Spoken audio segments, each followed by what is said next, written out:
everybody to the Midwifery Advisory Council meeting.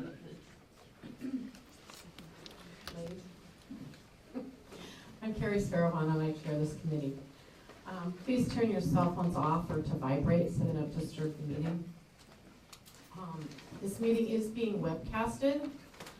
If you'd like to speak or provide public comment, there are slips in the back of the room that you can fill out and give to Ms. Sewell, who is there. Okay. MAC members, as a reminder, that during today's meetings and all future meetings, any items requiring a vote will be done by roll call. I'd also like to remind the MAC members to leave your regulations packet on the desk when you're done, because then they don't have to print new ones for us. They can just put the old one out every time, and we probably don't need 6 copies at home. I keep forgetting and taking mine home.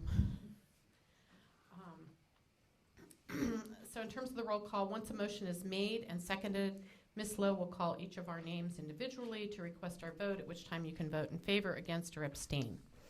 Any questions? Okay. Now I'd like to call this meeting to order. Ms. Lowe, will you please call the roll?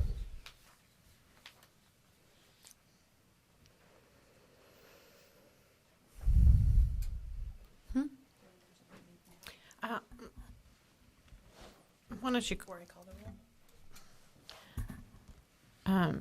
Ms. Webster, just as a note, has resigned, and her position will be noticed for the March meeting. So spread the word. We need another wonderful community member on our committee. Thank you.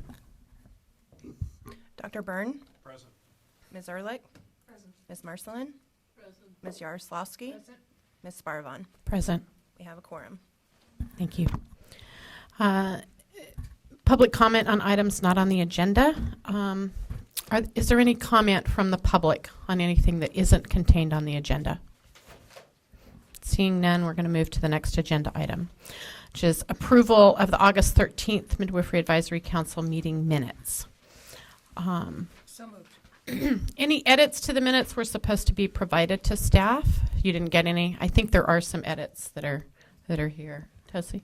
Sorry, I just noticed on page 5 that the second paragraph that Ms. Fairlawn clarified that a primate is a woman who has never delivered a baby vaginally.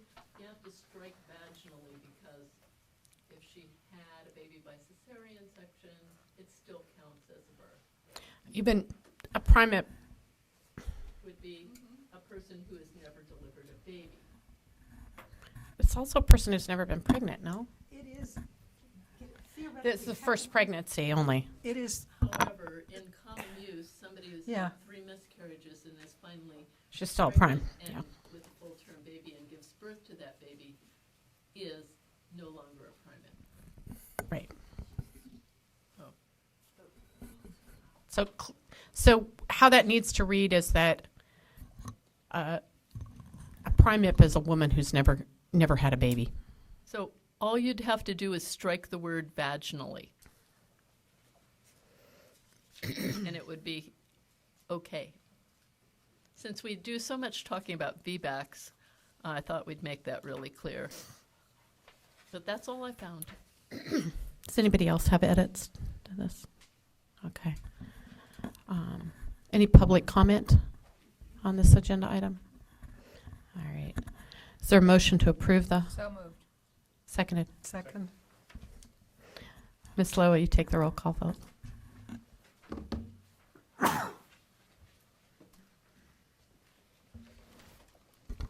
Dr. Byrne? Agree. Ms. Ehrlich? Yes. Ms. Marcelin? Yes? Ms. Jaroslawski? Yes. Ms. Sparvon? Yes. Thank you. The next agenda item is my report. And as I thought about what I wanted to say today, it wasn't a really long list. What I'd like to do is see if staff could be directed to explore before the March meeting what, if any, advocacy or involvement the medical board could take in beginning to look at whether or not California could create a community college midwifery education program.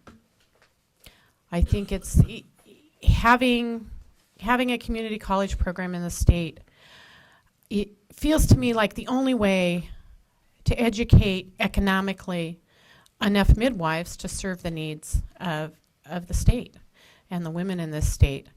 And as we move forward with the Affordable Care Act and making health care affordable and accessible, we know that midwifery care is one of the best options for low-risk women. And so I'd really like to begin to explore whether we're even allowed to explore it in this body. So is that something staff can do?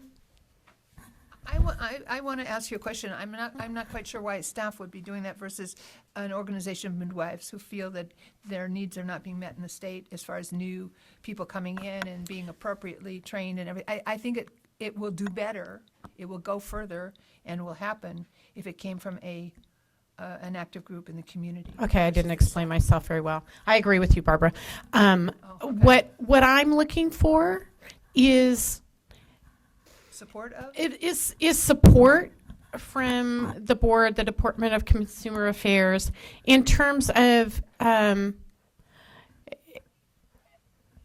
basically saying, yeah, this might be a good idea, but beyond that, helping whatever organization gets put together to do this work, if that happens, what resources the board could give, even just in terms of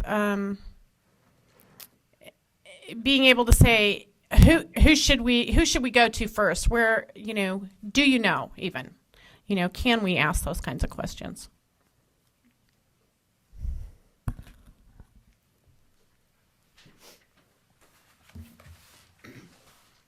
So Kim Kirkmeyer, Executive Director of the Medical Board. What you're asking for, Carrie, I think is really outside of the scope of the Medical Board or the authority of the Medical Board.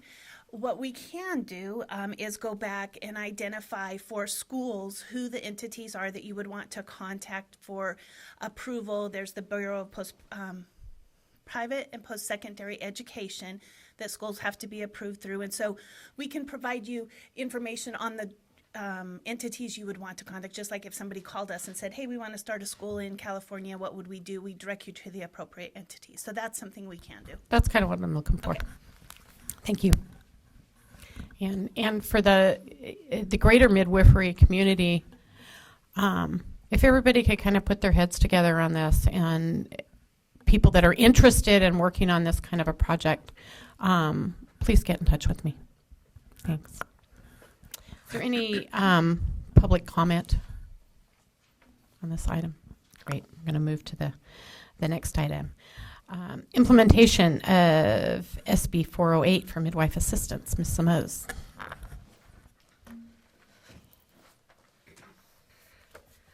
All right, so SB 408 was signed into law by the governor, and this is the board-sponsored bill that ensures that midwife assistants meet minimum training requirements, set forth the duties that they can perform. The board actually heard the staff's implementation plan at our last board meeting.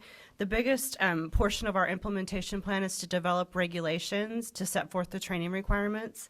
So we do have, it's a draft kind of schedule of kind of how we're seeing those regulations being implemented. It's subject to change, but we anticipate holding an interested parties meeting regarding the training requirements by the end of January 2016. And then those proposed regulations would be taken to the MAC meeting for input. It would probably be at the March 2016 meeting. And then we would bring the proposed regulations to the board for approval at the May 2016 board meeting. And then with a possible regulation hearing at the July 2016 board meeting. This is all subject to what kind of feedback we get. It's subject to, if we were to get comments. So this is just kind of a draft and what we're proposing at this time. But like I said, it is subject to change depending on if we come to consensus, what kind of comments we receive. And so once those regulations are approved, we'll also be updating our website, letting people know that the bill passed, sending that information out. But the biggest really implementation item is the regulations. And are we looking at modeling them after the medical assistant regs? Yes, they'd be modeled after the medical assistant regs, but specific to midwifery. Right, Yeah. got it. Thank you. All right, thank you. Council March Board, what was the date? We don't have a specific, oh, was- which You one? said interested parties January, Council March, if all goes, Yeah, falls into yeah. into line, then when to the board? Was it? May. May, yeah, and I don't have the specific dates, but I can Yeah, get no, them for that's- you. Hopefully a that's Yeah. regulatory hearing. by And then July. hopefully a regulatory hearing in July. Yeah. Is there any other council comment on this agenda item? I'm happy to hear this up. That's great. Any public comment on this agenda item? No. Seeing none, we're going to move on. Update and implementation of Assembly Bill 1308. Ms. Webb, please. Well, this really focuses on the regulations that we need to do pursuant to Business and Professions Code 2507. And a couple weeks ago, we had a very respectful and pleasant meeting with CAM and ACOG, but it was unproductive in moving the issue forward. CAM suggested a compromise, putting limitations on some types of VBACs, but ACOG wants to see every woman who's contemplating a VBAC at home have a physician consult first. That's where we are right now. Again, we have ongoing discussions, and maybe there will be a creative solution that comes about. Are any more interested parties meetings planned for this? Not currently, because there's not a direction that is contemplated right now that won't create really insurmountable negative comments on the regulations. And do we have to have consensus before we can move forward with regulations? We do not have to have complete consensus. The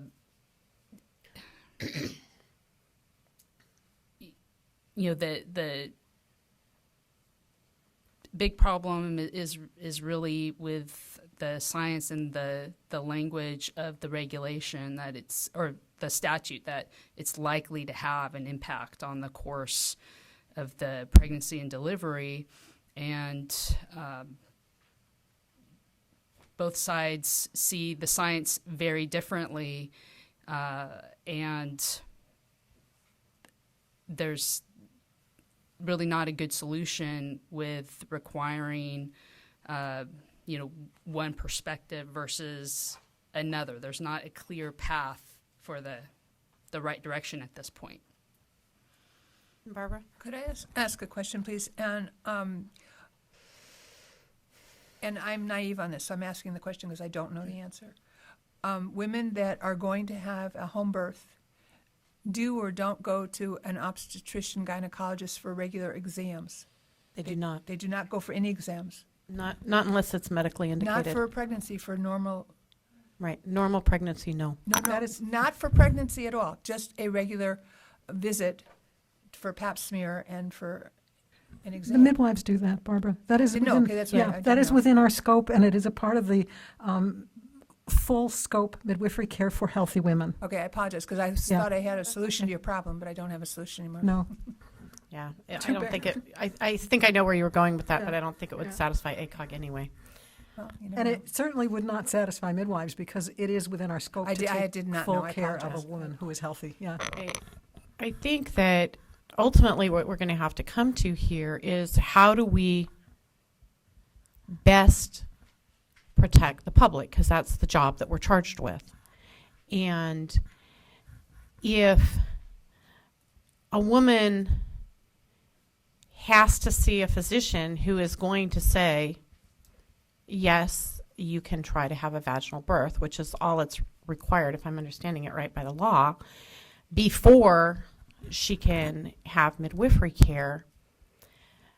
That will put an undue burden on some women and physicians, because physicians are essentially going to have to sign off on a home birth unless the woman isn't willing to tell him that's what she's planning. And that doesn't protect women, ultimately. And so I would be in favor of moving forward in a way that validates the low risk nature of a VBAC with one prior cesarean, which I think is, if I'm correct, that's what Cam is advocating for as well, because that would remove a whole lot of women from this requirement and really capture the higher risk women that are wanting VBACs to get that consult. There were a couple comments Sure. and questions. So one of the things to consider is that when someone seeks a consultation with a physician, they're free to disregard the recommendation. So We aren't. We aren't. Sure. The law does not the law specifically says that the physician has to say that the condition is not likely to impact their pregnancy or birth, or we cannot care for them. okay. And so, in your experience, how likely is it that there are going to be physicians in most communities, or at least within driving distance for women, that are willing to go on record as saying that?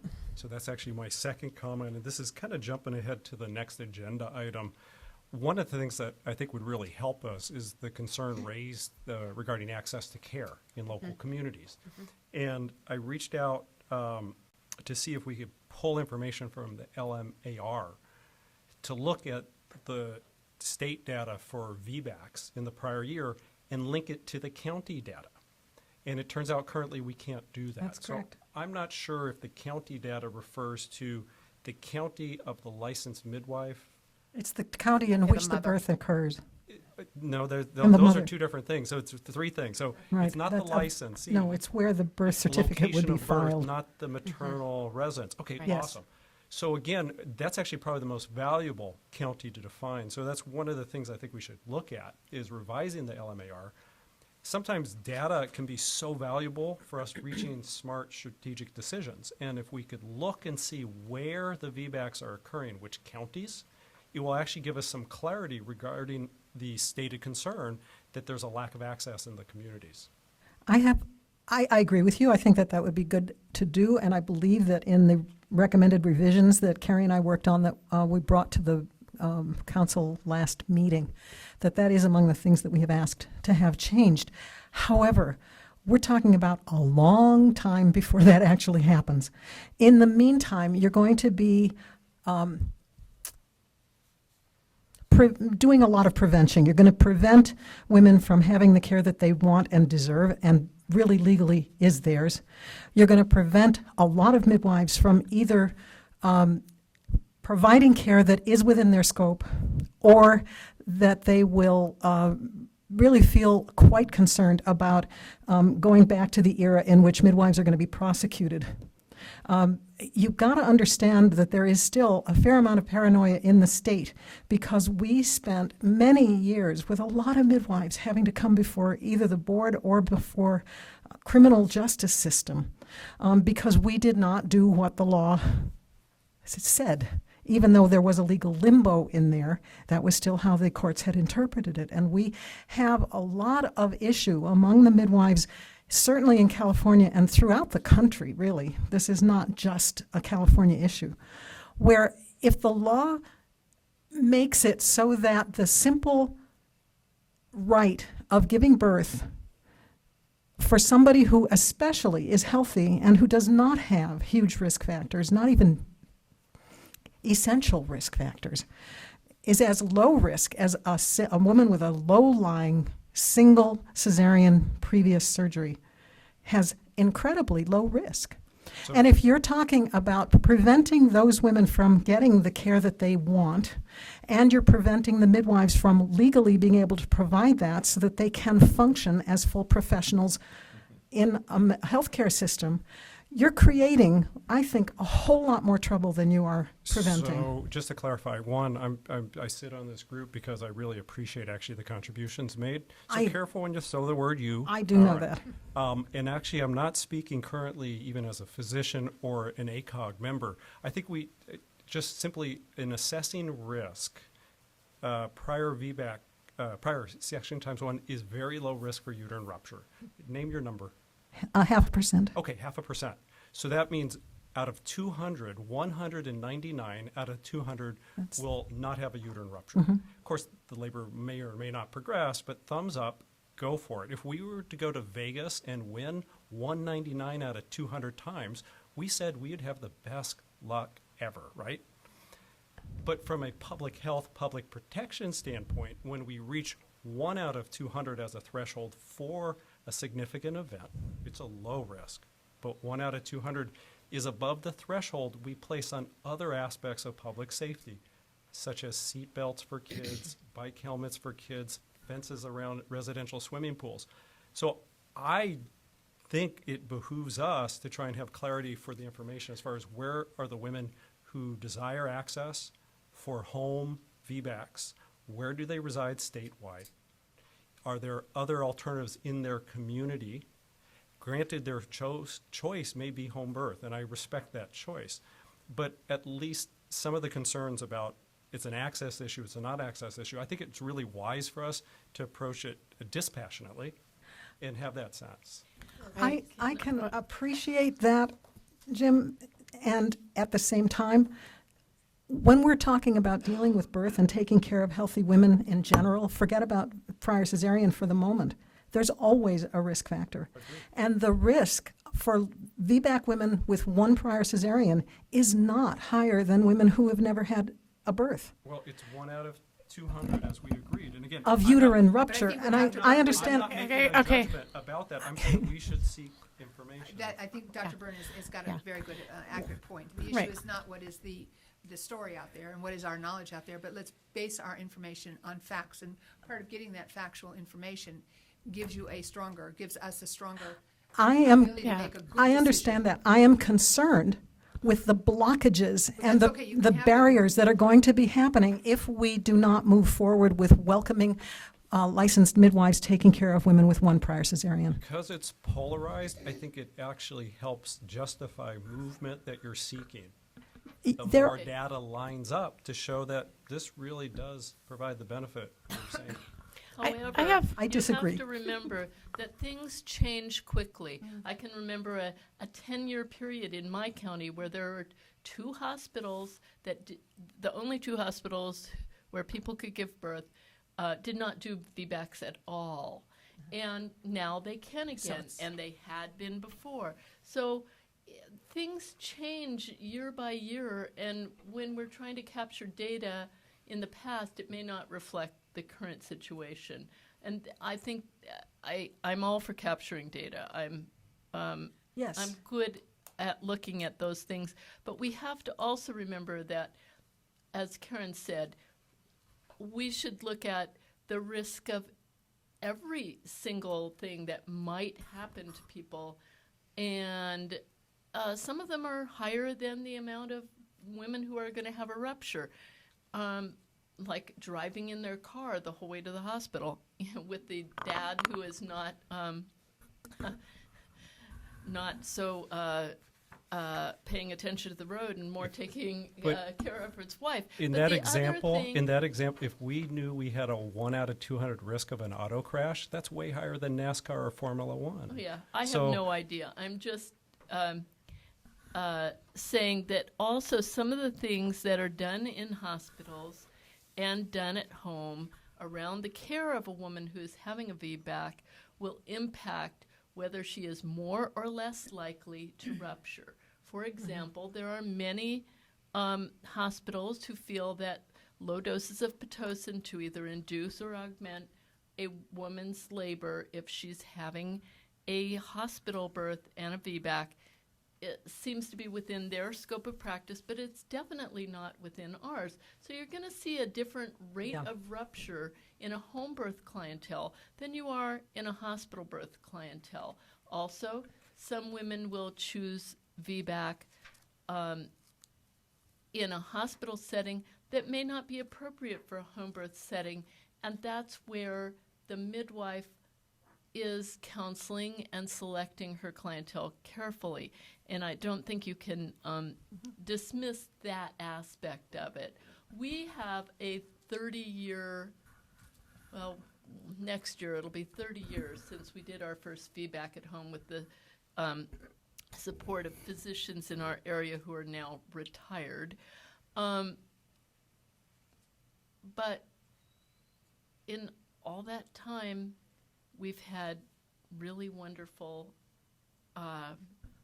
outcomes, and nobody's been harmed, and yet we've had time after time women who were told that the nearest available hospital did not think they were a good candidate for a VBAC because, say, they'd had 2 vaginal births and 1 cesarean section, but now they thought that, you know, her babies were bigger than they were comfortable with, or she was smaller than they were comfortable with, or something like that.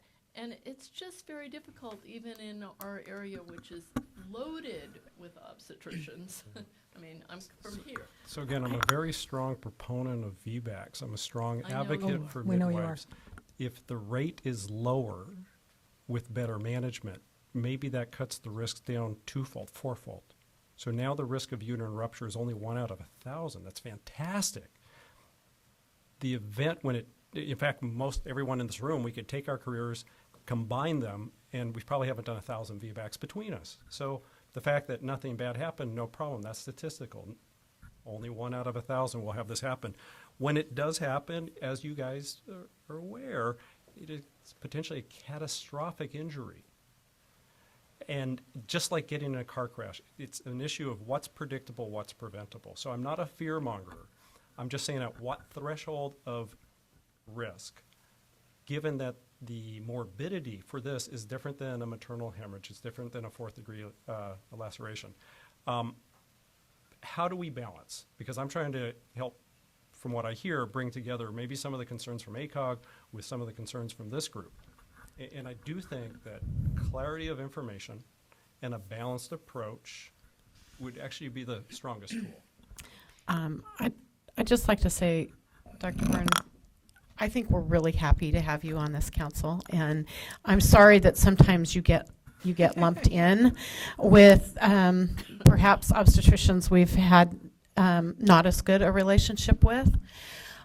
What I looked at the LMAR data and attributed every outcome that we've had since 2007 that might possibly be attributable to a VBAC gone badly. And still, even when I did that, the outcomes were really good. So I can't say that, we're not having a lot of problems with VBACs, but I can say that overall our statistics are good, which points to the fact that we're not having a lot of problems with VBACs specifically. What I don't understand personally is how is a consult with an obstetrician going to change the outcome for any woman who's had 1 prior cesarean? How do we make her odds better of not having a uterine rupture by requiring that she see a physician during her pregnancy for the physician to say, no, I think you're an okay candidate for a vaginal birth or not? How does that change her risk factor? By conjecture, one, it would not necessarily change outcome, as you say. If there is a potential client who clearly would not be a mutual assessed good candidate for VBAC, such a woman with a prior C-section times 4. In some ways, that information is beneficial because it's probably not welcome news to that woman, and probably her midwife has told her that news, and hear it from a different voice might help in layers. But I think, again, from the aspects of just informed decision-making and clarity, instead of 1 out of 200, let's make it 1 out of 1,000. There are few things that are predictable or preventable with such a potentially catastrophic outcome. However, I would say that of what I recall from the 2014 LMAR data, this was a relatively small, was it 147 in the calendar year? That sounds about right, but that's successful VBACs. Correct. We're not tracking the unsuccessful ones, so I So- don't know how many were attempted. So my point is not to throw in the towel, but say, is it worth delaying this entire initiative over this one issue, or can that one component be parked and agreed upon at a later date? Because it seems like this is an impasse point. Well, I would ask maybe, and perhaps you can help me with this, Carrie, would it be possible to put a condition in the regulation that we change some things in the LMAR so we're capturing the data, we allow, for the time being, one prior cesarean with a documented low transverse incision to not require a physician consult, and the regulation has to be reevaluated in 5 years or 3 years or whatever the time frame is we think we could get some data. Is it possible to put that kind of a condition on the regulation? sunset review. Right. Yeah, sort of. The suggestion of going forward with regulations with some limitation on VBAC, but not total limitation without a physician consult, right now isn't something that ACOG seems open to.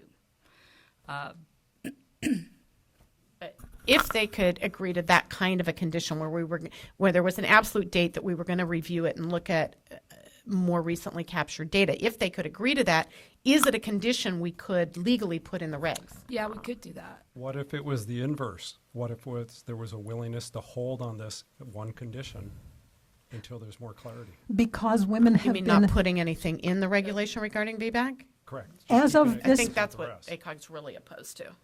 is what, say it? No, I- no, no. No. To do include it currently as a high-risk condition. Oh, okay. And to allow ongoing review and reassessment at a later date. But to still require that women see a physician. For the time being, and allow time to This- assess, to document if there was an impact on access, We if there have was an now- impact on choice. We have now had a couple of decades, pretty much, where women have been accorded the right to even have their VBACs at home with licensed midwives.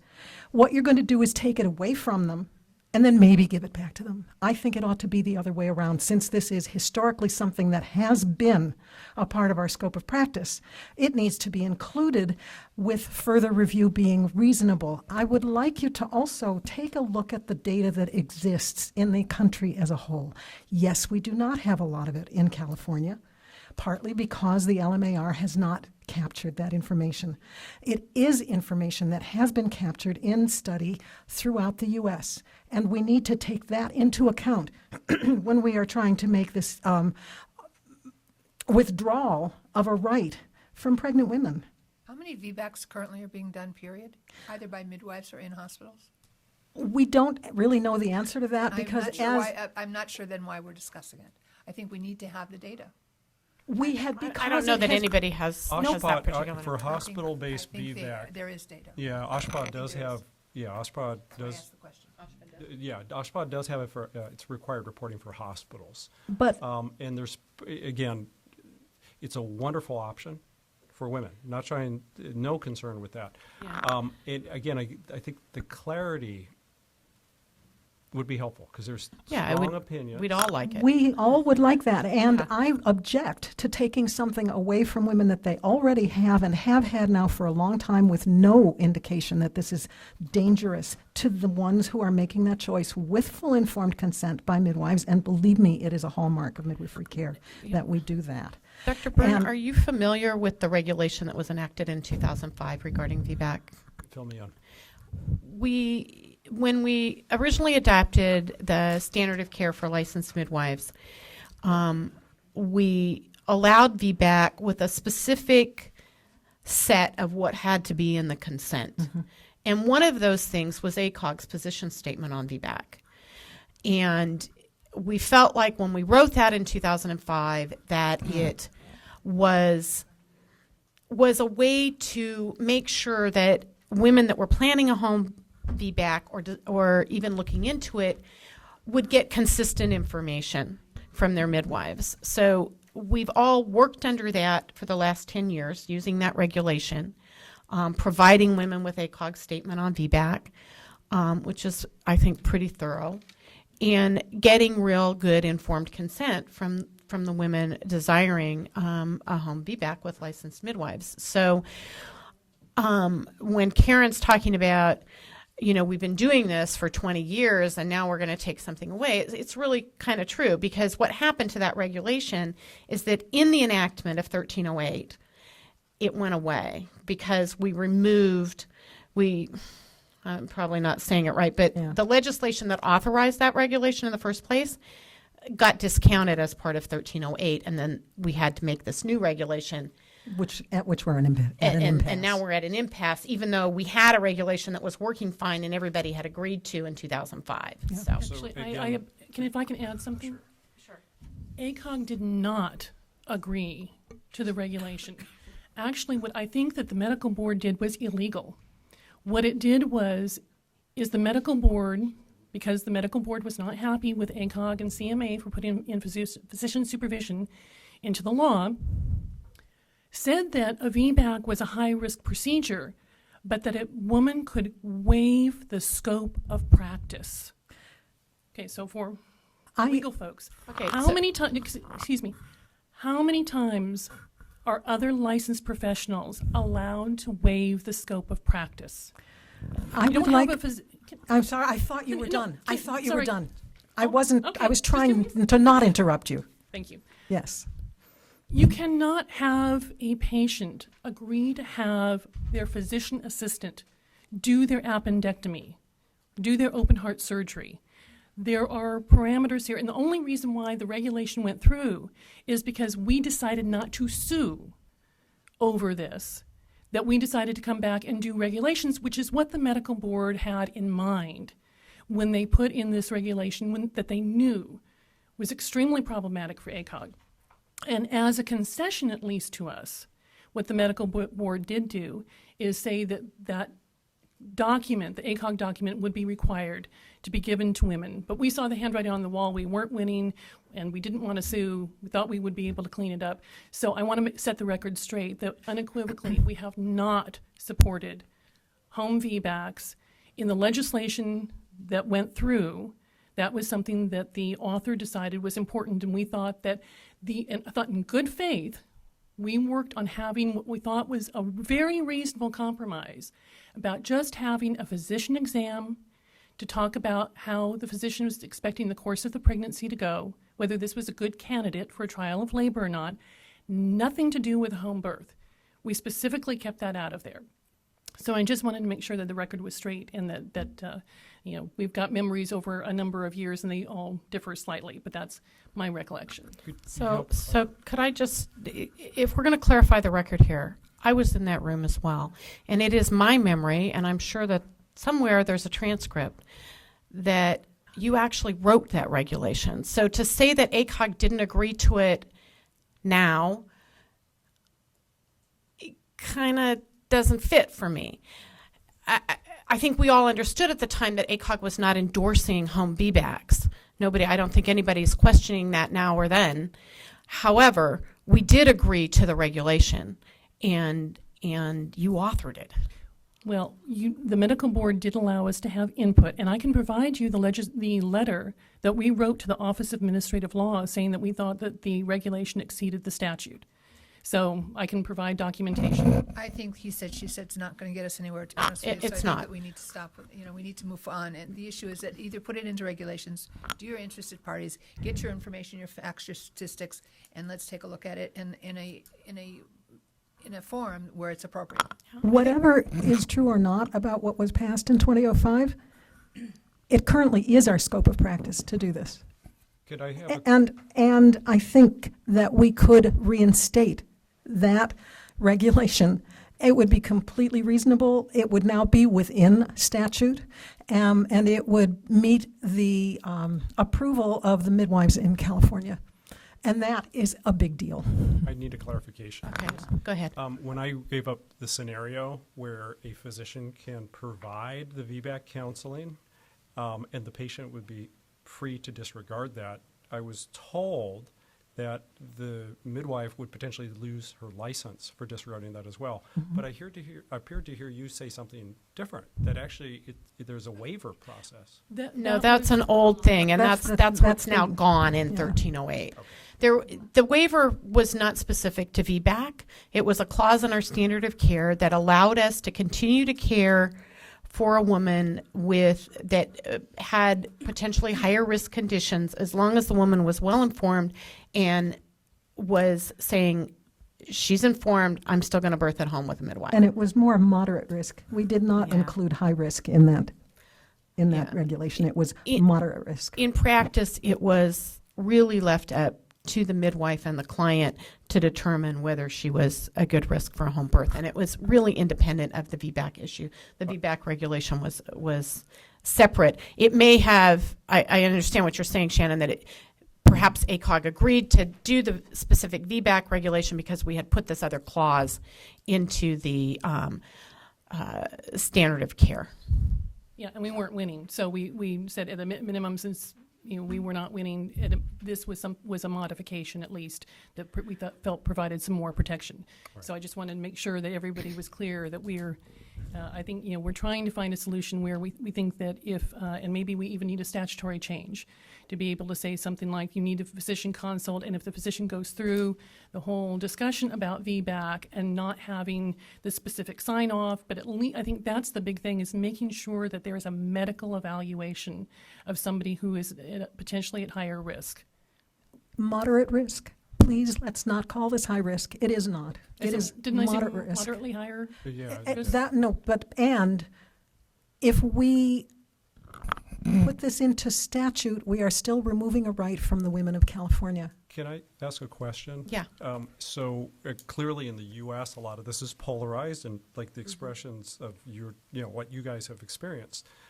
What guidance is there from countries where both home births are more part of their national health care? And how do those countries, such as the Netherlands or the UK, how do they approach the location of VBACs and counseling? In the UK, and I get a number of publications from there because they're in English and I can read them, they are much more client-centered and feel that the midwife has to adjust to what the client wants. Right. So if a mother is asking for something that the midwife feels is a little more dangerous, and she's given informed consent, the mother has the last say. That's what we used to have here in California with the regulation that was, so the midwife cannot refuse to care for somebody at home. In the UK. In the UK. But what is their healthcare system? Which again, they're fully their collaborative, right? Their system says that the midwife cannot refuse to care for the woman if she chooses to birth at home because it's more dangerous to birth all by yourself. Yeah. Sure, but is there a recommendation? I think the recommendation of the UK is to VBAC in hospital. I think is the UK recommendation. In terms of the Netherlands, I'm not sure. Maybe that information should be forthcoming Yeah. to help make, Yeah. when you're building your body of evidence as to make this a rational decision based on rational information versus what he said, she said, it seems to me that we're spending a whole lot of time with people's memories of what is written. It doesn't hurt to get the information and No, it doesn't. have it in However, front of us. you have to remember that the UK, for example, has 30,000 midwives and a very small fraction of obstetricians, and so Well, the then the midwives statistics have a are even very better than for you. different So then the kind object is of- to get the Yeah. information. That would actually help exactly. your argument. That absolutely it helps. would. Yeah, absolutely. So I'm going to end this conversation Thank you unless for your there's somebody else from the, that's for 7. Unless there's somebody else that wants to speak on this agenda item. Can I ask a question? Mm-hmm. You have to come up here, though, and tell us who you are. Diane Holzer, midwife from Fairfax. Since I haven't been in the rooms where the conversations have been going on, has it been proposed that for VBACs, midwives could do them at home if they followed a certain protocol. For example, progress has to happen. They have to make so many centimeters per hour. They have to, have a specific guideline for how you handle a VBAC labor. Has it been approached at from that angle? My understanding that ACOG wants a referral for every prior cesarean, but you have something to say, Rosanna? Yes, there were a variety. Identify. Oh, Rosanna Davis, California Association of Midwives. Yes, there were things that were discussed about putting them into regulation that different criteria for. That wasn't satisfactory. No, it was not. Yeah. Thanks. Trying to find a middle ground. Yeah. Thank you. All right. So I would just encourage the groups to find the middle ground, because I think there is middle ground, and where I think midwives would like all women desiring a VBAC to get to make that choice for herself without a referral, and ACOG would like all women with a prior cesarean to see a physician for a consultation. I think there's a middle place that in there that perhaps we could all agree on. So you're suggesting that people get together and come to some kind of conclusion or some kind of middle ground. How, under what form or under what auspices or at what table is that going to happen? Or is that going to be just you guys think about it? And I think it needs to probably happen between CAM and ACOG, and I'm just appealing one more time for reasonableness here. okay, so I was On trying to both figure out sides. where you were trying to Yeah, make this no, happen. I think that the medical board has done what they can do in terms of interested parties meetings. And I mean, we've done that ad nauseum. And so if we're going to get a regulation out of 1308 at all, there has to be movement on this. And if we don't get a regulation for 1308, licensed midwives will not be able to provide Medi-Cal services in a birth center. So we need to move forward, and it doesn't help anybody, including women, to dig our heels in. By the way, I'm impressed by how reasonable things sound, actually. Because on one hand, I hear ACOG supportive of this with a consult, and on the other hand, I hear confirmation that this would be limited to one prior low transverse. So unreasonable would be 3 priors, classicals, ACOG saying no, never, ever. So I actually think you guys got to give yourself compliments. I think this is actually in a better spot than it could be. Yeah. So thank you.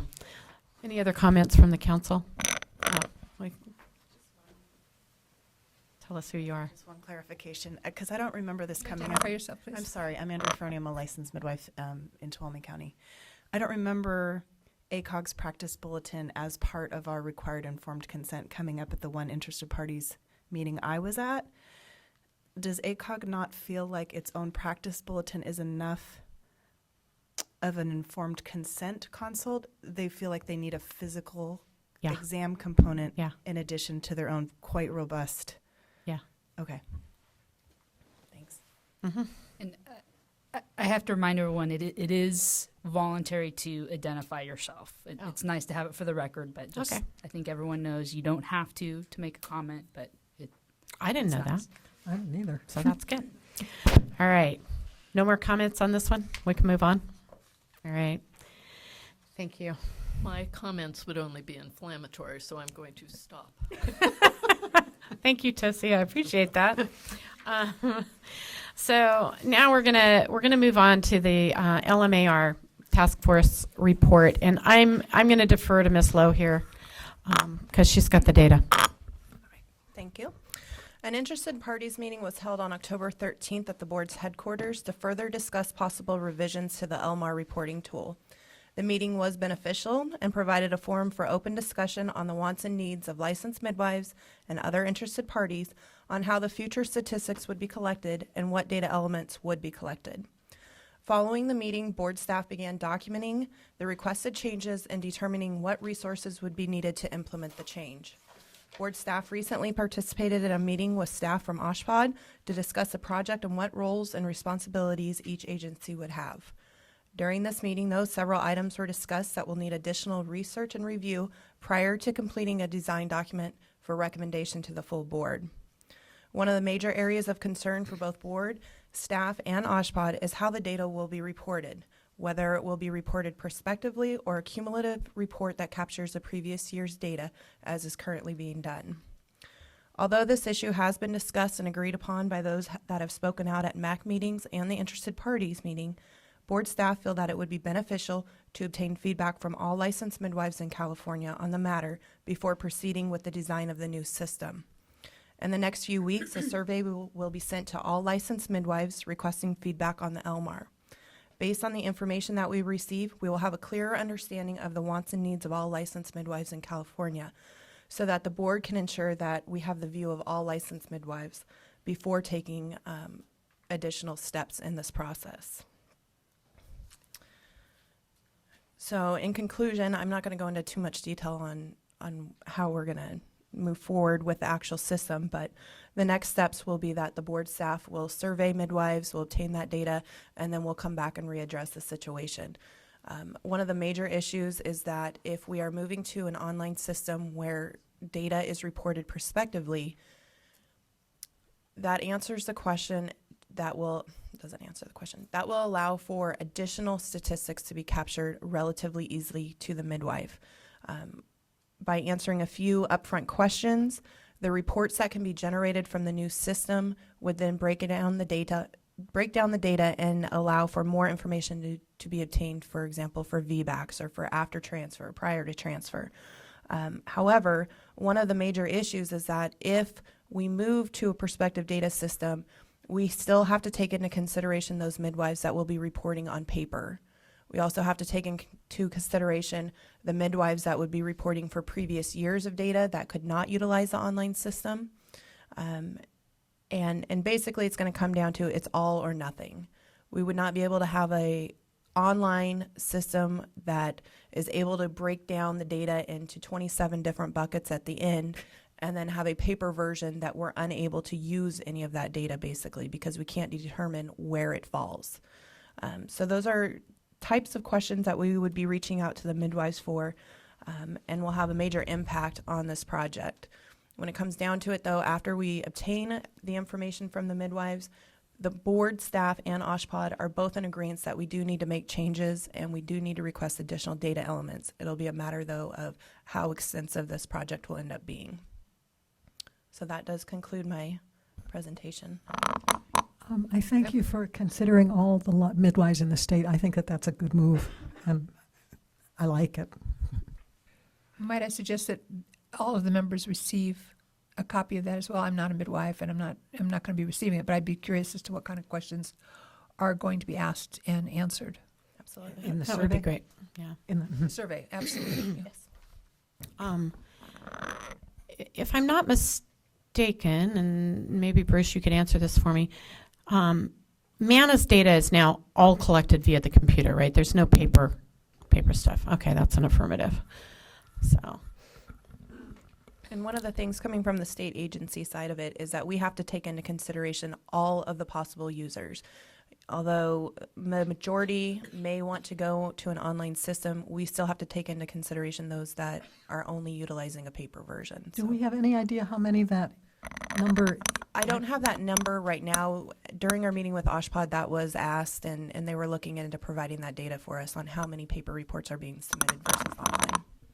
Can I ask you a question about the use of online versus paper? And is it an issue of access to computers or time concerns? Because where I'm going is, as part of the survey, if it is because of access to computers, or the assumption is access to computer, it might be also inform that decision if recipients were aware of where free online services were available. For example, if in counties, county buildings or county libraries have free access to the internet, and that were part of the survey, people knew that in fact they could get the access even if they didn't have Wi-Fi. I'm just saying it might skew the answers. Right, and those are As types more of positively. questions that we would be asking, as well as, how comfortable are you using a computer to enter data? Not only do you have a computer, but are Right. you actually able to use it and enter the data? And But my suggestion is that you need to know if in fact there is free Wi-Fi available in certain public facilities, and that needs to be part of whether people are comfortable or not is another issue, I understand that. But to suggest that if it is, and if it isn't, there's no point in suggesting that it is. I'm just saying check to make sure first. Will do. Is there a precedent with other groups under the Medical Board of California that you still have both options, but because of the increased handling, there's actually a different fee structure for those who continue to desire to submit paper format? I'm not understanding the fee structure. What are you? Yeah, I think Charge it's more if you- you if charge you submit charge them actually a service fee I'm gonna for have to have him come up on that typical one. data. Can the hospitals choose to submit by paper? Probably not. So for the board, we have to offer everything in paper and online. We tried recently to require emails for physicians. This is just an example of what you run into through the legislature. So we tried to do emails be required for physicians. So everybody had to provide us an email address. The intent was that then we would go to online renewals only and try to get away from paper types. And that it went through the legislature and it got changed to if a physician has an email, they have to provide it. It wasn't every physician has to provide it. So in order for us to require midwives to have to use this online program, we would have to have legislation to back us up on that. It's a big state. Alrighty then. Hopefully the midwifery organizations and the midwife networks could get the word out that being able to move to a prospective data collection system that was online and being able to parse the data easily would really benefit us. And maybe we could encourage all of our colleagues to utilize computers. I mean, it is what the future is. And I figure if my 101-year-old mother-in-law can get a new computer and manage her own website and use PayPal and download the money from PayPal into her checking account. She just uses like natural stuff. I mean, I don't know. She's incredible. But if she can do it, I mean, come on. We're healthcare professionals. We can figure it out. Yeah, but my question is, if we go to something prospective, don't we have to have the consent of the mothers we care for in order to enter their data? Their data belongs to them. It is theirs. If you go to a doctor's office now, you have to do EMRs, and that's the doctor has to do it. No, for the LMAR, It's different from an it's more. electronic record. So let me answer that it's question for for medical you. records. Firstly, OSHWA doesn't want to have any patient data. They're prohibited from collecting personal identifying information. So the system, as we would envision it, would be that you would have your patient information and you would assign them, or the system would automatically assign that patient a code. random identification number that you could then include in their chart. And when you're entering your data, you would say patient A is now number 123. You would go in and look up 123 in the system. You wouldn't actually be entering patient identifying information into the system. This, you guys, is a major breakthrough. This is fantastic. This is a whole new model for the state to be able to collect other kinds of data that Barbara's been yelling about for years now. I want you to really hear what she's saying and consider it seriously as a process to work, because, boy, this is going to take care of some other problems we've got bigger than midwives in the state of California. As staff is looking at me and laughing. I think it's actually an absolutely amazing idea whose time is now, and we just need to convince our colleagues that they should say, yes, let's do this, and we can help each other. Those of you that are computer literate can help those that aren't, and I'm pretty sure there aren't too many of us dinosaurs around that have difficulty with the computer. All the young women, I mean, they got it down, you know? And that's They what know we're how to hoping do it. is that we send the survey out so that we do have a better understanding of all of the midwives that we can get information from, and then we move forward. Our ideal hope would be that there'd be a strong agreement that, one, reporting prospectively would be ideal, as well as two, an online system would be the main or only way to report the data. However, if the survey comes back and the majority of midwives decide that no, that is not the way that they are wanting to go, then obviously we are going to have to readdress it and look into the situation further. And what are you going to do if you send it out to the 400 plus midwives and you get 5 responses? Just playing devil's advocate here for a minute. We want to provide all of the midwives an opportunity to provide their feedback. If they choose not to, then obviously that's on And is the there going to be a midwife. way to do it online, or do we have to return a piece of paper? It will be an online survey that will be emailed to the midwives, but we may have a paper version available for those that we don't have emails on file for.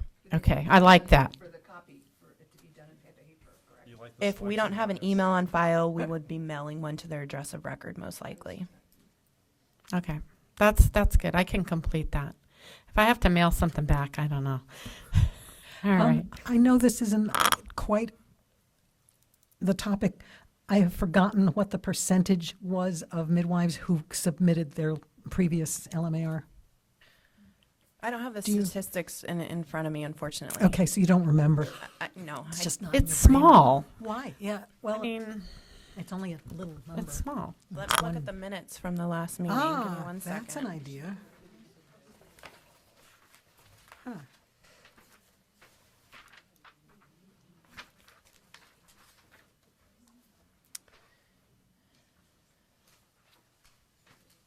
Thirteen % of midwives had not submitted their reports for the last year. So it was 87 that did. That's a significant improvement over the previous year. That's good. So We're and doing again, we're doing better. You know, going back to the current version of the LMAR reporting tool, any of those midwives that have not submitted their data by the time the system's closed out, that data does not get captured. So Understood. we're hoping that some of those issues could be addressed in the new online system and that we could possibly be able to review that information. And it might be worth putting something into the survey about have you submitted your previous LMARs? If not, why? And if not, what would help to Make that easier. trigger you to actually do it? That might be a good question to go out.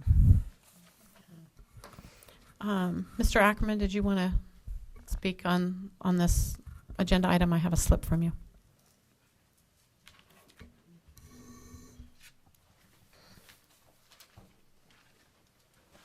Thank you. Bruce Ackerman with the Midwives Alliance.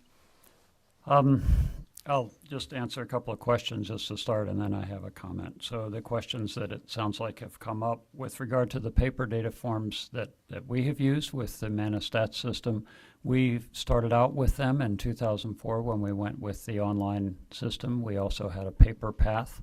We found it extremely troublesome. The online system that we created and have maintained since then has all sorts of checks in the software to make sure that questions are answered, that the questions that are answered are not inconsistent with each other, like you don't have a cesarean that was performed at home, for example, or you don't have a 66-pound baby that maybe the 6 key got hit twice. So the software checks all that sort of stuff, and when you get a paper form, if those sorts of things are on the paper form or there are all sorts of scribblings in the margin, the APGAR may have been 8 or it may have been 9, not really sure. Well, then what are you going to put in? And so the people who did that data entry, it was absolutely insane and gave you horrible data. What we found by 2009, we found that there were only 3 midwives nationwide who were using the paper form. And when we talked with those individually, they all said that they could use online, they just hadn't gotten around to it. And so we phased out the paper form, and we've never looked back. There's never been a problem. We have a number of states now that are using Manistats as a required process, and we have not had any problem with midwives who can't access it online. So just feedback on there. And the patient identified, the idea of collecting data that's prospectively collected and is not patient identified is certainly not a new idea. That's commonly done in research, and that's what we do. It is not patient identified. So. And yet you do ask us to get a consent from the women so that we can submit their data. That's right. And but the consent process has actually been changed to where it used to be on paper, and the paper consent form was, oddly enough, patient identified because it needed the woman's signature. That always seemed to me to be a little odd, and in fact, it was odd, and now institutional review boards, who control all of these sorts of things, because this is a research data set, so it's the institutional review boards who control it, they have now come to that conclusion that, in fact, that was kind of odd. And they now have a specific ruling within the institutional review board world that says that if the only place that you're collecting identifying data is on the consent form, then you should use a verbal consent process, and we've now switched to that. So this has now been completely So we can't. I'm Fine. not sure the great that, benefit of the midwives, by the yeah, way. I'm So not much sure easier. that the data that's mandated by the state to be collected needs a consent. That, I believe that is the case, yes, that the data that is mandated by the state to be collected does not require consent. However, that data is not usable, and this now, I'm going to get into the comments that I would like to offer you all. Thank you. The difficulty that I see with this idea of going from the current troublesome LMAR to a more advanced and prospective, I think it's a good idea. It addresses the question of the prospective data collection. It addresses it would be a good improvement, but I think a better improvement would be to use the already existing prospective data collection system, de-identified, that we've talked about many times here, which, as I understand, ACOG is opposed to that as well, but that's only what I hear. I don't really know because I haven't been in the rooms either. But it seems to me to be just a huge missed opportunity for the state of California, and is just really disappointing to me to hear that this great state, which is normally a leader and forward-thinking compared to most other states in the union, and in many other areas has been looked to author legislation that other states emulate, is now actually moving backwards on this. I just think it's an incredible missed opportunity. We have a national research data set, which is currently got about 100,000 data forms in it. They are prospectively collected. The data is accessible to researchers, and many researchers have access to that data. No researchers have ever been denied access to that data. It's completely open data, and it's all worked by the institutional review boards. The consent process all works on international levels, and we have international people who access that data. There's also totally open access to the processes by which the data was collected, so it's completely auditable, and there's a complete detailed audit trail of every single data form. The exact minute that from which account every single thing was typed into a data form is right there in the audit trail. It's an unbelievably detailed audit trail. And that's full access to any researcher who wants to look at that as well. You end up then with a national research data set and there's a validation study that's being completed right now. It should be published pretty soon, within probably this year, that will make that our current data form a fully validated data form. Our current data form is a third generation data form. We've used the input from what we've collected in the first generations of data forms to modify them and come up with the second generation, and then with the third generation learned an enormous amount in the process. And these are highly refined questions, and the little flags and the little info boxes that pop up and the exact order of them and how they open up, all that stuff has just been thought through to the nth degree, I would have to say, by many different minds, and looking at many different other data sets besides our own, and looking at how they work so that they can be compared. And we have the ability to put research modules. We now have 3 research modules running on it, where we have a skeletal data form, but then we also can, if a researcher applies prospectively, this is a prospective study, so a different meaning of the word prospective, but a researcher applies to do a study on a particular topic and needs to have some extra questions onto the data form, for example, a VBAC study, then that can be then put onto the data form and allowed to run, or put onto the data form only for people in a certain state. We now have a module with 4 questions on it that's only for Washington state midwives. Okay. That's out now online.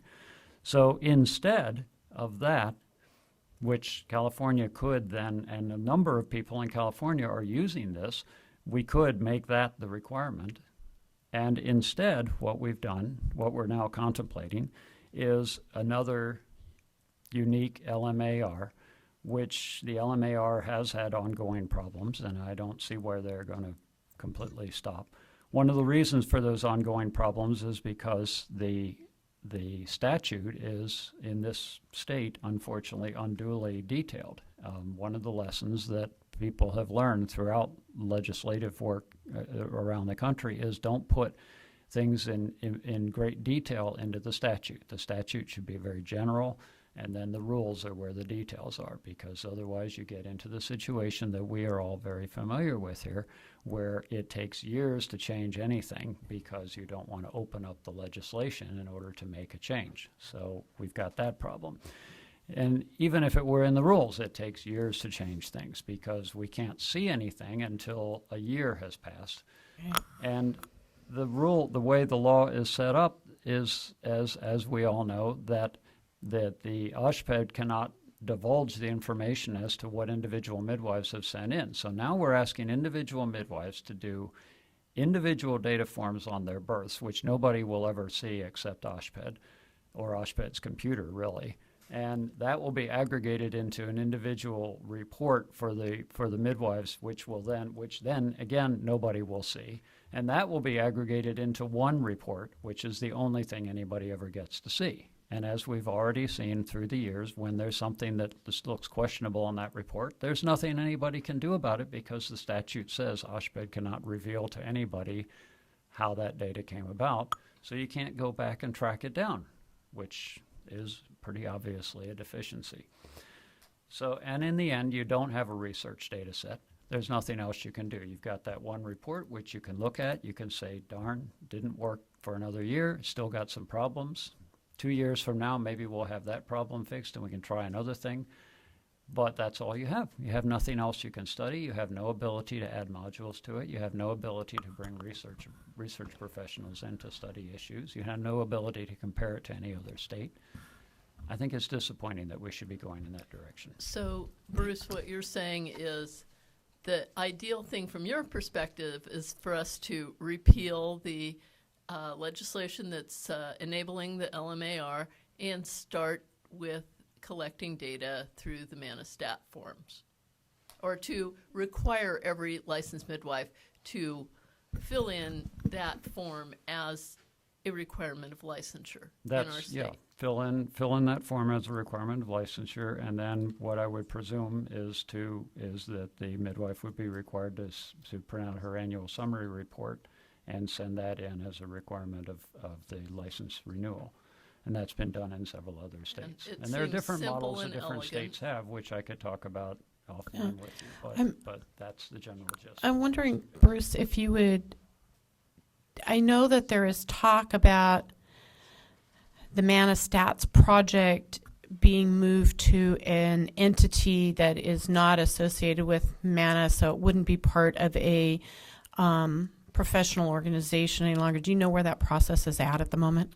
That is probably a process that'll occur over a period of a few years, and the details are not sorted out yet. But the general gist of it is that it would be a combination of several different organizations, including ACNM, which is a larger organization than MANA, and ABC, which is the American Association of Birth Centers.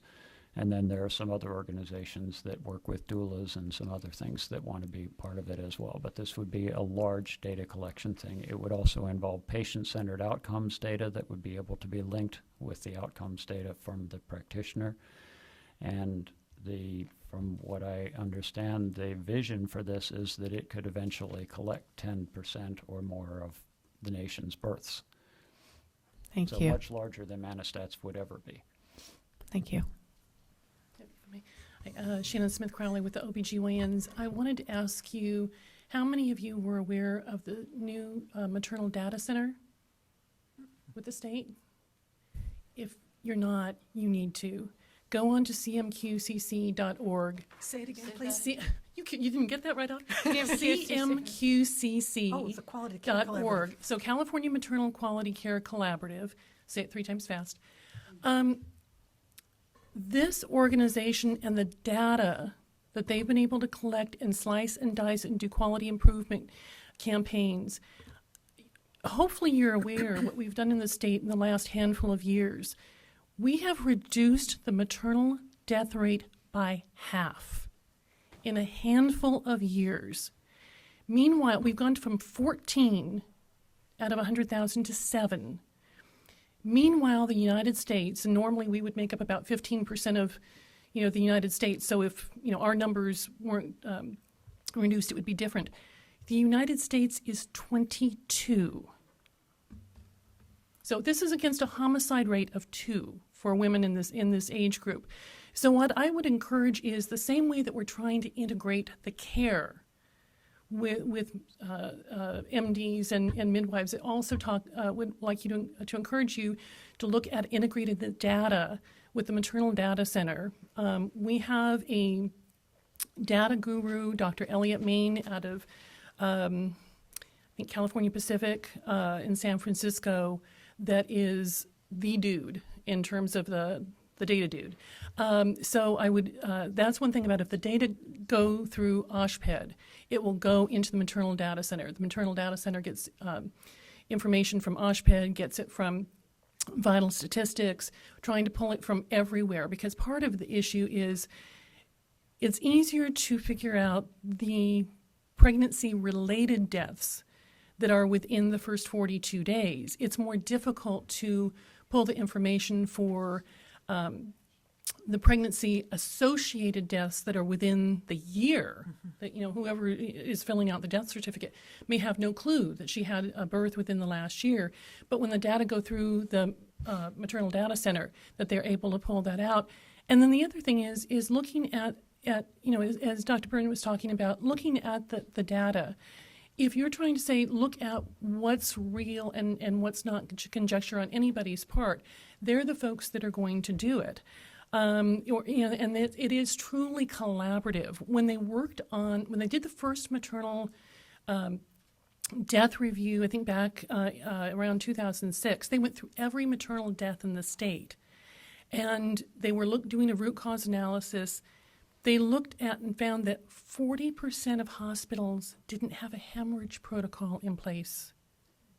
So they actually stopped the review, and they collaboratively did best practices. It was not a top-down, it was collaborative. They included the janitors, because the janitors were a lot of times were dealing with the waste and could see, because part of it was how do you even measure how much blood is too much blood. So I would that's just the comment I wanted to add about saying that there is benefit to having data go through OSHPD kind of and get into that Maternal Data Center. I think that as we have talked about using the Manistats project, we have always talked about funneling it through in the final thing through OSHPD. We were never talking about cutting OSHPD out of the thing. It was just that the actual collection of the data could be done through MANA, and then each midwife could have a summary that they got from MANA that then they could present to OSHPD And to also satisfy use the for her own requirements. quality, Right.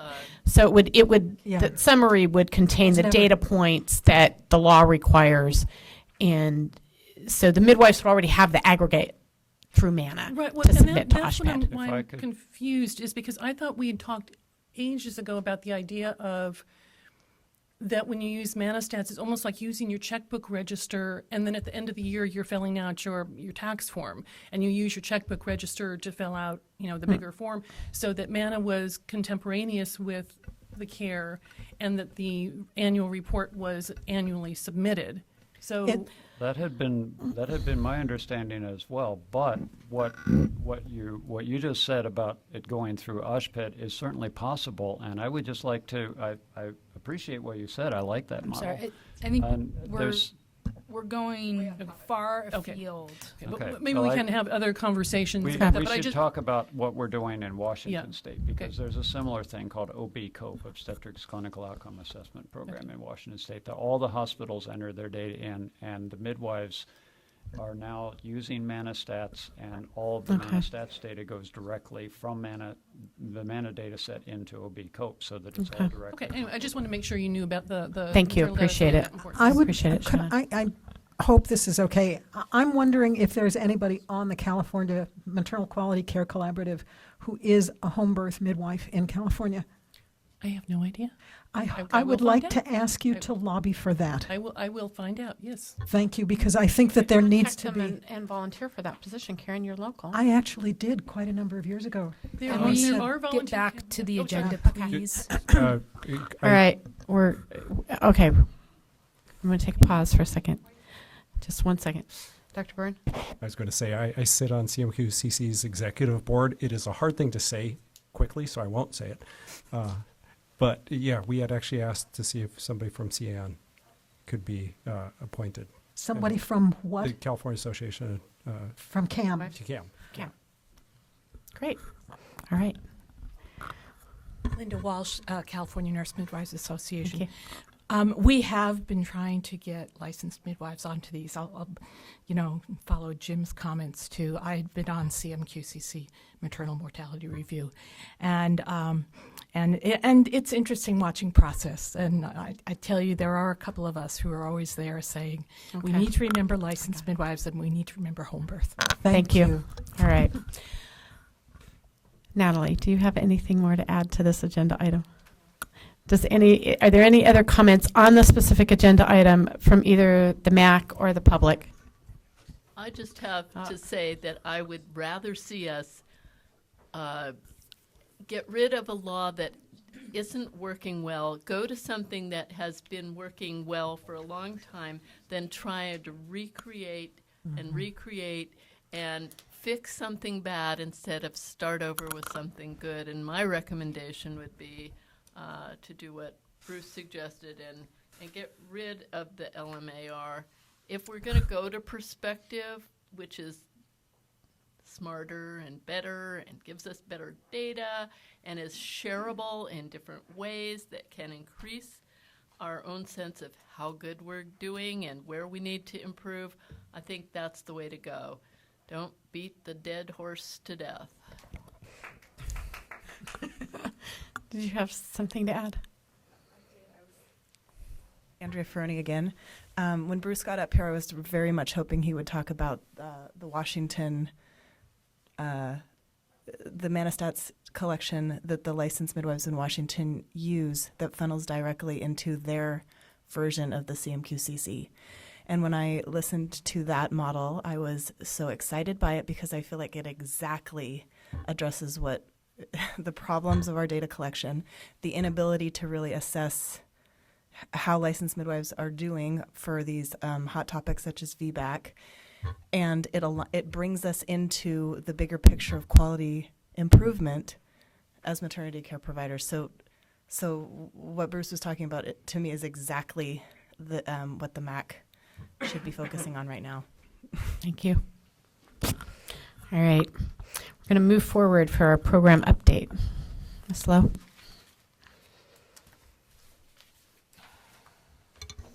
Okay, I'm going to keep this pretty brief. The statistics for the licensing program have been provided on page 20 of your packets. As you can see at the bottom of the page, we've now included data on the breakdown of the statuses of licensed midwives at the end of each fiscal year, which was requested by the MAC.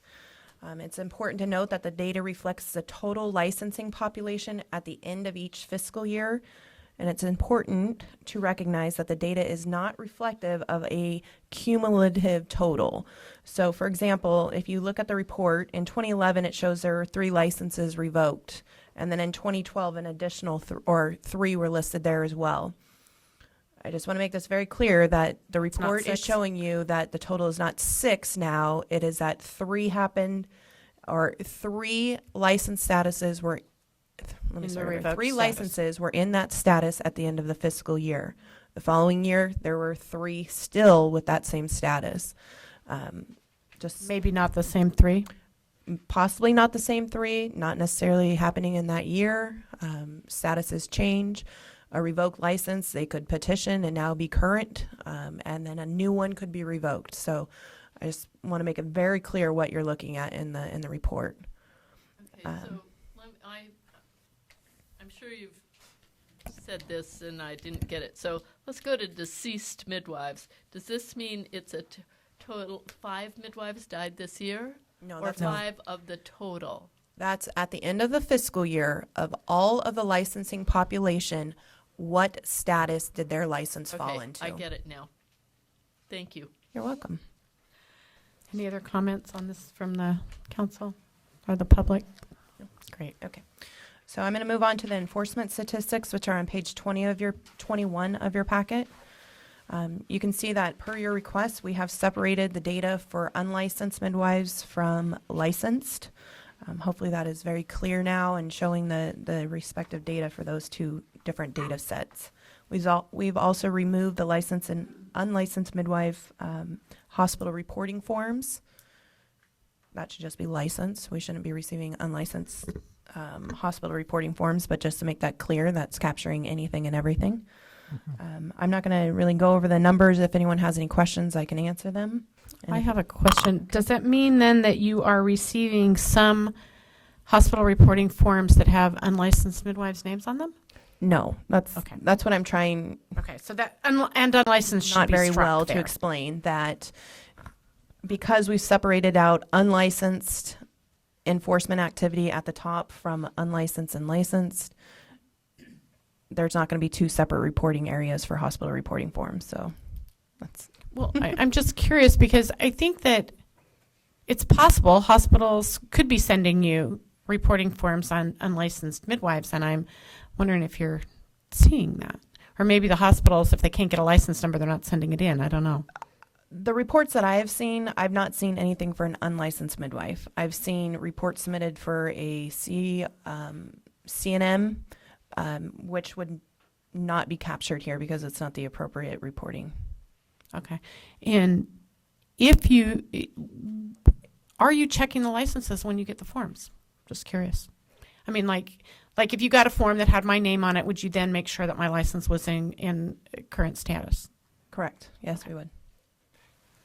Can I give a compliment? Just seeing the way the licensed and unlicensed have been decoupled has provided an instantaneous improvement Yeah. for public perception. Yeah. Great. So Yeah. It's really great. Yeah. that's a 30+% decrease just by that. Yeah. And so, just for my clarity again, so total number of open investigations, if it says 0 for the first quarter of this year, that means there are no open investigations right now. Is that correct? That's the total number of investigations that were open during the time frame. During that. Okay, Not so there might be one necessarily- that is open. As a carryover. As a carryover. Correct. Okay.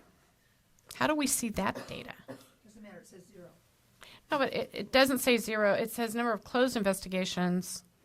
I'm just curious how we would know if there are ones that are open and pending and haven't been dealt with. I'm sorry, that number is the pending. No, what? Sorry. Open is opened in that time frame. If we would need to add a line for pending, Okay. we don't have that right Could we have that, please? I'm sorry. Absolutely. Thank you. All right. Any public comment on this? Any comment from the MAC? All right.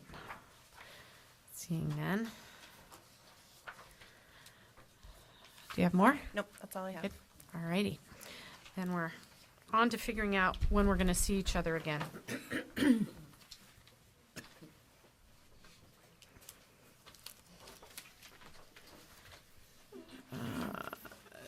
Do you know if we're running around any in March, if we're around any religious holidays that I'm not aware of? The next page, she's nicely I love you. Could I make one quick comment before we move Oh. on that's not on the agenda? Real Um, quick. I don't know. Can I? Yeah. May I? You Oh. can't provide a comment that's not on the agenda. Oh, all right. Never That mind. time was the beginning of the agenda. Okay. thingy. Oh. I'd let you. You know that, but we have to go by the rules. You should have just asked You should have forgiveness thought of it instead of sooner. permission. Okay, so. All right, so we're not looking for anything Purim? Purim. It's a Jewish holiday. It's not a major holiday, and it's not, shouldn't be a conflict. Okay. Yeah, Passover is the one that's a big one. Okay. So, I don't care. For March. Does anybody have any druthers about March? I don't, although the 17th would be part of the Easter week. It's St. Yeah, 'cause Patrick's Day. it's in Palm. Yeah, you're right. There's something about Thursday It's that I been don't a lot of- recall. Yeah. So March 10th. Easter, might be better. Easter's the 27th, isn't it? Wait a minute. And that shows that The 28th. 28th. Easter's the 28th, yeah, so we're outside I of, misread it. yeah, Palm Sunday's the 20th, so. No, it's the 27th. The 27th is a Sunday. Easter usually is on a Sunday. How about the 10th? It's closer to Okay. Lincoln's birthday. We could do the 10th. Is everybody okay with that? March 10th is fine with me. March 10th is my choice too. All right. August, I can't even really think that far ahead yet. In August, however, August 11th is my granddaughter's birthday, so. So I'd you'd go rather for have the 18th? Okay. Does anybody have any problems with that? All right. December, 18th? yeah. I think December 1st is in general a better day. I think the earlier it is in December, the better. Absolutely. Okay. Thanksgiving comes and Christmas is right. So can I have a motion to accept March 10th, August 18th, and December 1st? So move. Second. All right. Can you call a roll on that one, please? That was the original plan for the council. And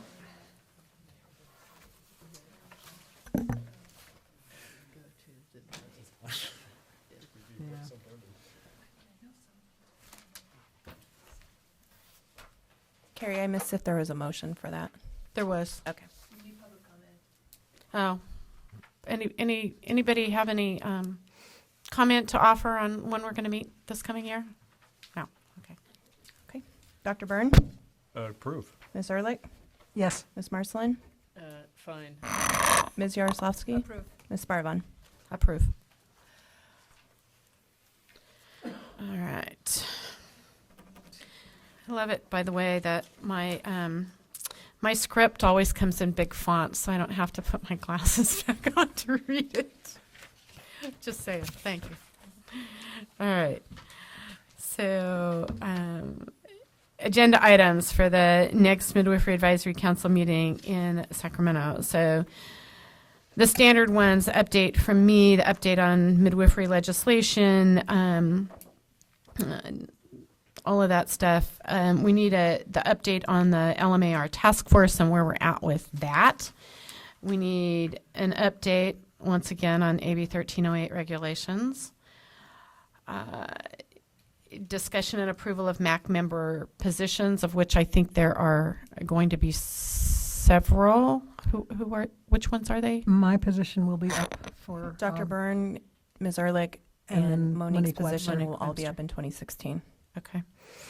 So, you will, staff will send out, we'll just be voting on the new members at that meeting. Is that correct? Correct. Okay.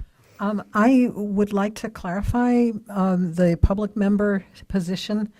The term is not supposed to be up this year.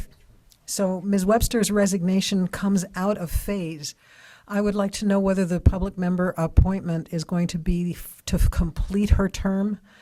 All three of those positions mentioned will expire June 30th of 2016 with, That is not supposed to be how it's. if you recall, there was an issue last year. Yes. The board extended all of the positions out 1 year so that we could get back on track with Right. making sure that there was advertisement for the positions up front. So in 2016, those three will expire. Ms. Marcelin is on an off year, and then Ms. Webster and Ms. Barvon are on a different year as well. You mean Ms. Yaroslavsky? Ms. Yaroslavsky, I'm sorry. Where there's supposed to be two new appointments every year. If there are three of us being coming up for appointment this March, there's something out of phase there. Okay, well, three people have to be appointed anyway, so maybe we yes. could Yes. have that looked at before we get to March, and then we'll know whether it's an appointment for the remainder of Miss Webster's term or an appointment, a new appointment or whatever. Just to clarify. The issue will for be us. that in March, when the positions come up to be voted on, they'll have to go to the full board to be approved. Right, I know. Which by the time that happens and gets to the next MAC meeting, that position would have expired anyways, because Well, it expires June 30th of 2016. I think that's what we're asking, is that you make sure that that's the case, since it's not our memory. I know that the appointments originally were supposed to be They were two originally expired staggered. each. They Yeah. were staggered. Then the term limits, when in the past, when someone had resigned or whatever had happened, Yeah, it got funky. they got off. And then at last year's board meeting, it was determined that they would all be extended out for 1 year, and the current dates are listed on the board's website, and those are the agreed upon between the MAC and the full board Okay. and board staff, and that's what we were moving forward with. We still have people expiring, Too many together, too Well, many at the same time. but it is what it is now. So I would suggest that the chair take the time to speak with staff to see if there's a way of possibly dealing with this issue in a different way other than here, that it may be new terms are instituted 2 year and 3 years so that you don't have, I don't know what's going to happen, but you need to take that offline, I think. Yeah. And see if you can work it out with staff. Okay. Got it. Does anybody have anything? I think the other thing we need on here is a report on how we're moving forward with the midwife assistant regs.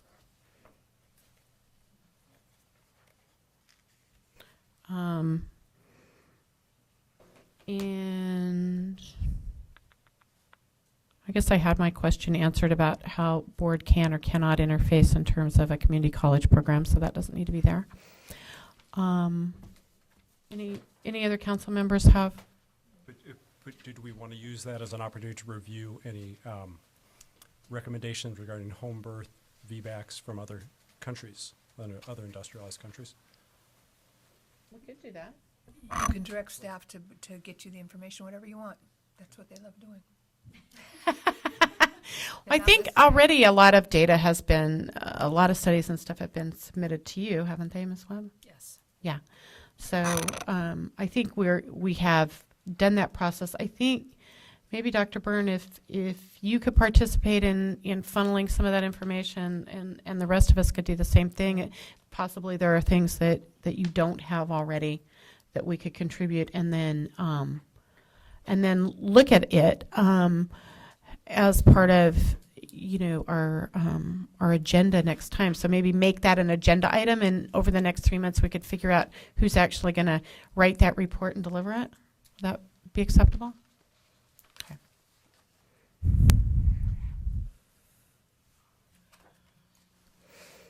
All right. Is it possible to make a request for an agenda item at this time? You can Yes. suggest it. My name is Katie. I'm a licensed midwife from San Diego. Based on the conversations that we've had today, I'd like to somehow address at the next MAC meeting the consistent lack of collaboration and consultation that's available. I live in a city of 3 million people, and we still can't get consults and collaboration when we need them.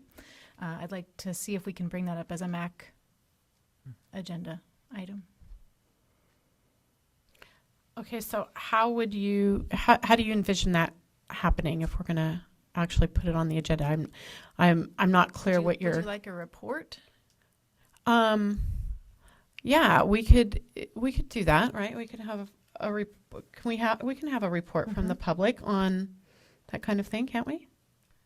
I don't know how this works. I just feel like it's something that we should be talking about. In the past where we've had issues of collaboration weaknesses and barriers, those have been brought to the attention of the MAC, and staff has dealt with it, if I'm not mistaken, by sending out either copies of the legislation or copies of what the appropriate responses should be. But I think that not knowing about it and the assumption that it's going on is not a way to let things continue. That if there are weaknesses in the ability to people to do their jobs, that has to come to the attention of the MAC or the staff directly to the medical board. I mean, the medical board staff are very, very careful and responsive and accurate and quick to do whatever is necessary. I mean, it's like you've got a partner, so you don't need to worry, is what I'm saying to you. Yeah. Well, I'm just trying to figure, Barbara, what how the deliverance of that information to the MAC is going to happen. Like, do we want reports from from individual midwives? Would we like a report from CAM regarding this, where CAM facilitated the collection of, what's going on in the different regions in terms Might of be an interesting collaboration? discussion, since you've had some time passed, whose time has passed since legislation's been in I place. think Ms. Kirkmeyer has something to say.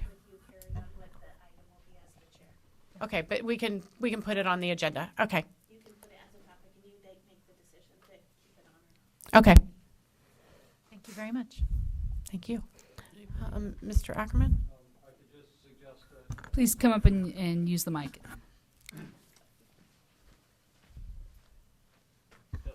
Just a friendly suggestion that I believe a committee can invite a presentation, and so possibly you could invite Right. Pam to do a presentation. Yeah, that's what I'm That thinking would of. be, in my experience, usually early in the meeting that presentations occur before the agenda items. Thank you. I would like to ask if it is possible to move the discussion for items not on the agenda be moved to the end of the meeting instead of the beginning of the meeting. Yeah, I have wonder- a solution for that. Okay, but I wonder why it's at the beginning, before anybody would have had anything to think about during the meeting. Okay. I think there's a reason that it's like that, isn't there? I mean, I don't know. There's absolutely a reason. It's because of the timing and being courteous to the public. If an individual wants to come in and make a comment to the committee and doesn't want to stay for the entire meeting, then they can come in, make that comment, and they can leave at their leisure. If they want to stay and listen, they can.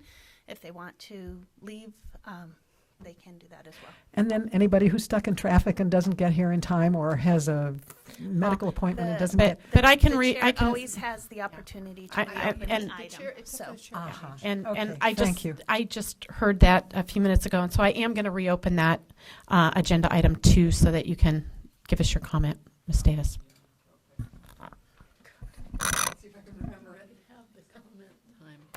Oh, I just wanted to inform you all that I did a transfer last week to El Camino Hospital in Mountain View, and it's brand new to them that they need to submit the hospital reporting form.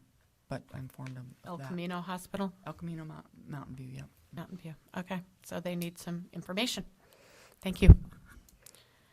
All right. Any other public comment on items not on the agenda? This is the last call. All right.